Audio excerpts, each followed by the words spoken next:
Shalom umat Allah yang diberkati Tuhan. Bersyukur kepada Allah untuk semua kebaikan, kemurahan dan cintanya. Yesus Kristus yang adalah Raja, kekuatan, gunung, batu, kota, benteng kita, selalu bersama dan tidak pernah meninggalkan kita anak-anaknya. Kembali bersama dengan saya Pendeta Dr. Hanas DTH dalam program Reministri. Kita akan mendengarkan firman Allah yang sejuk. Dipastikan firman ini akan membuat kita semakin bertumbuh, berakar dan berbuah di dalam Kristus Yesus Tuhan kita. Apa yang kita lihat, apa yang kita dengar, dan apa yang kita rasakan belum tentu itu adalah kebenaran. Sering kali kita cepat mengambil kesimpulan berdasarkan keadaan atau situasi. Kebenaran adalah apa yang seharusnya terjadi. Itu yang disebut dengan kebenaran. Kita perlu belajar untuk memulai segala sesuatu dengan melihat dari sudut pandang Allah, yang adalah sumber dari kebenaran itu sendiri. Kebenaran bersifat absolut. Kebenaran bersifat permanen. Karena kebenaran itu berasal dari Allah.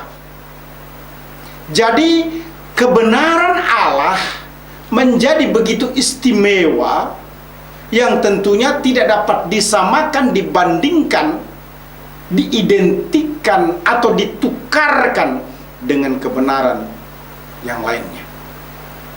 Dengarkan firman Tuhan. Hari ini tema kita adalah keistimewaan kebenaran ilahi.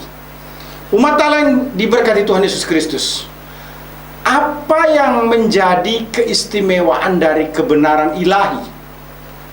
Yang pertama, Yesus Kristus adalah jalan kebenaran. Itu begitu jelas dinyatakan dalam Yohanes 14 ayat yang ke-6. Firman Tuhan berkata, kata Yesus kepadanya, "Akulah jalan dan kebenaran dan hidup. Tidak ada seorang pun yang datang kepada Bapa kalau tidak melalui aku."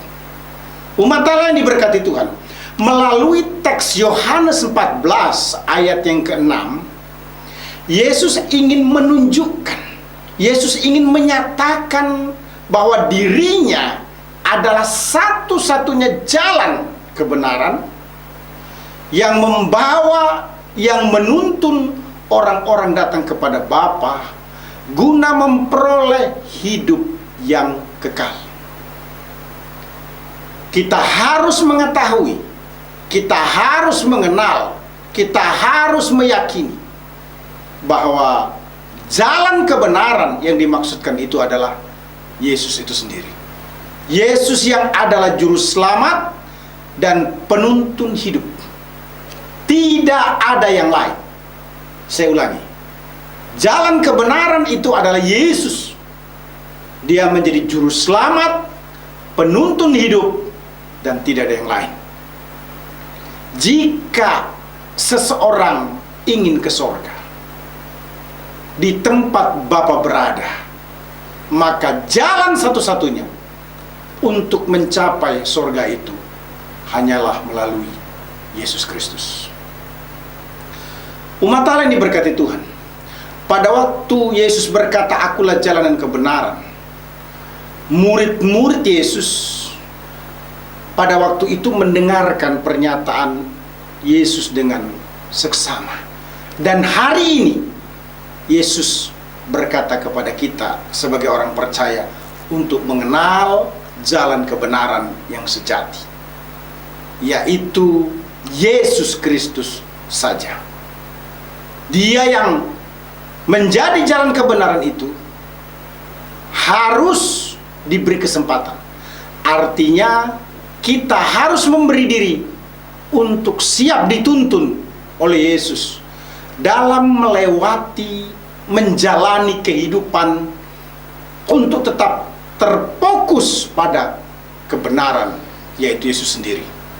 Alkitab menyatakan di dalam Yohanes 1 ayat 17 bagian B, kebenaran datang oleh Yesus Kristus, bukan oleh yang lain. Orang yang hidup dan berasal dari Allah, yaitu orang yang percaya, yang juga disebut anak-anak Allah, wajib menghidupi kebenaran, mendengar terus-menerus suara Allah, dan berjalan dalam jalan-jalannya Allah. Ingat, untuk bisa ke sorga, jalan yang benar hanya satu, yaitu Yesus Kristus. Bukan seperti istilah banyak jalan menuju Roma. Jalan ke rumah Bapa tidak ada yang lain, hanya melalui Yesus Kristus. Karena Yesus Kristus yang mati untuk menebus dosa. Yesus Kristuslah yang bangkit untuk memberikan hidup yang kekal. Umat Allah yang diberkati Tuhan, keistimewaan kebenaran ilahi dimulai dengan Yesus Kristus adalah jalan kebenaran. Selanjutnya, firman Tuhan adalah sumber kebenaran. Yohanes 17 ayat 17 memberikan penguatan kepada kita, sebagaimana firman Allah berkata, kuduskanlah mereka dalam kebenaran. Firman-Mu adalah kebenaran. Kita harus tahu bahwa Allah adalah kudus adanya. Dan di dalam kekudusan Allah itu, Ia menyatakan kebenarannya melalui firman-Nya. Hanya melalui firman Tuhanlah kita dapat berjumpa dengan Tuhan, mengetahui, mengenal, memahami isi hati Tuhan, dan selanjutnya membangun hubungan atau relasi dengan Allah secara baik. Umat Allah yang diberkati Tuhan, pemazmur berkata dalam Mazmur 119 ayat 160 yang memiliki makna yang sama sebenarnya, bahwa dasar firman Tuhan adalah kebenaran.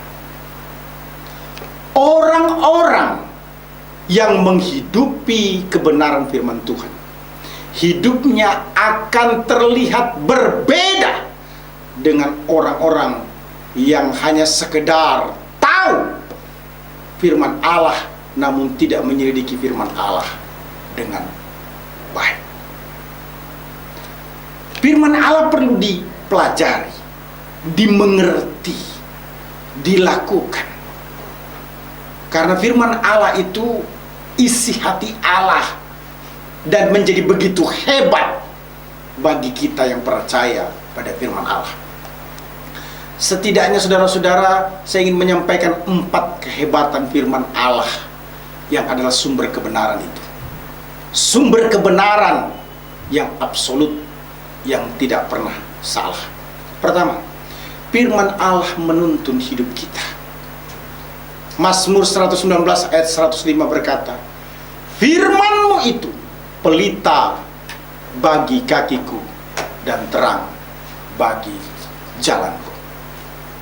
Jadi firman Allah adalah penuntun hidup kita sebagai anak-anak Tuhan. Tidak ada penuntun hidup yang terbaik bagi kita kecuali firman Allah. Penuntun hidup yang tidak pernah salah, penuntun hidup yang tidak pernah sesat, selalu oke punya. Kehebatan firman Allah yang kedua adalah firman Allah menjadi jaminan hidup. Mazmur 119 ayat 109 berkata, Aku selalu mempertaruhkan nyawaku, namun Taurat-Mu tidak kulupakan. Ini pernyataan Daud. Di dalam kehidupan Daud banyak sekali lembah-lembah ataupun bayang-bayang maut. Tetapi ketika Daud berpegang pada firman Allah, dia mempertaruhkan hidupnya. Tauratnya atau Taurat Tuhan tidak dilupakan oleh Daud. Kehebatan yang ketiga, firman Allah menjadi penyempurna hidup. 2 Timotius 3 ayat 16 berkata, segala tulisan yang diilhamkan Allah memang bermanfaat untuk mengajar, untuk menyatakan kesalahan, untuk memperbaiki kelakuan, dan untuk mendidik orang dalam kebenaran. Selanjutnya ayat 17, dengan demikian tiap-tiap manusia kepunyaan Allah diperlengkapi untuk setiap perbuatan baik. Perilaku kita menjadi sempurna, menjadi benar, menjadi mulia, menjadi baik karena firman Allah berkuasa mengajar, menyatakan kesalahan, memperbaiki kelakuan, mendidik kita dalam kebenaran. Kehebatan firman Allah yang keempat adalah firman Allah menjadi jaminan sukses atau jaminan untuk berhasil. Mazmur 1 ayat yang kedua sampai dengan ayat yang ketiga berkata demikian, tetapi yang kesukaannya ialah Taurat Tuhan, dan yang merenungkan Taurat itu siang dan malam. Ia seperti pohon yang ditanam di tepi aliran air, yang menghasilkan buahnya pada musimnya, dan yang tidak layu daunnya. Apa saja yang diperbuatnya berhasil. Umat Allah yang diberkati Tuhan, jelas sekali bahwa firman Allah adalah sumber kehidupan. Firman Allah adalah penuntun, firman Allah adalah penjamin, firman adalah penyempurna, dan firman Allah juga adalah pembuat hidup kita untuk bisa berhasil atau sukses hingga kita diberkati secara berkelimpahan. Itu sebabnya siapkan waktu khusus setiap pagi atau setiap siang hari atau setiap malam hari untuk membaca dan merenungkan firman Allah secara kontinu, secara sungguh-sungguh, secara baik. Umat Allah yang diberkati Tuhan Yesus Kristus, menarik sekali bahwa keistimewaan kebenaran Allah dimulai dengan Yesus Kristus adalah jalan kebenaran. Kemudian dilanjutkan dengan firman Tuhan adalah sumber kebenaran. Maka yang ketiga yang tidak kalah penting juga adalah Roh Kudus adalah pemimpin kebenaran. Yohanes 16 ayat 13 berkata, tetapi apabila ia datang, maksudnya Roh Kudus, yaitu Roh kebenaran, ia akan memimpin kamu ke dalam seluruh kebenaran. Sebab ia tidak akan berkata-kata dari dirinya sendiri, tetapi segala yang didengarnya itulah yang akan dikatakannya, dan ia akan memberitakan kepadamu hal-hal yang akan datang. Umat Allah yang diberkati Tuhan, ketika kita percaya Yesus adalah Tuhan, Yesus adalah juru selamat, yang sering disebut juga menerima Yesus sebagai Tuhan secara pribadi, kita harus meminta, memohon Roh Kudus memimpin hidup kita. Tujuannya agar kita hidup di dalam kebenaran. Jadi sebagai anak-anak Allah tidak hanya sampai pada menerima Yesus sebagai Tuhan dan Juru Selamat pribadi, mengaku dengan mulut dan percaya dalam hati, tetapi juga menyerahkan hidup, mengambil satu komitmen, satu keputusan untuk hidup dikuasai, dikendalikan oleh Roh Kudus. Roh Kudus akan memampukan kita untuk hidup dalam kebenaran Allah. Roh Kudus akan menyingkapkan hal-hal yang tersembunyi kepada setiap orang yang taat kepadanya, setiap orang yang mengikuti firman-Nya. Itu sebabnya kita harus menyerahkan atau berkomitmen hidup untuk peka pada pimpinan Roh Kudus. Umat Allah diberkati Tuhan, orang percaya, anak-anak Allah di dalam kehidupannya tidak bisa tidak, harus mengandalkan Roh Kudus. Roh Kudus yang membuat kita percaya atau menerima Yesus secara pribadi, maka Roh Kudus yang sama juga akan memimpin dan menuntun kita. Itu sebabnya kita perlu menyerahkan hidup kita untuk dikuasai, dikendalikan, dikontrol oleh Roh Kudus. Roh Kuduslah yang memampukan kita untuk senantiasa berdiri teguh di dalam kebenaran firman Tuhan. Itu sebabnya kita perlu hidup taat. Kita perlu hidup dikuasai, dipenuhi oleh Roh Kudus senantiasa.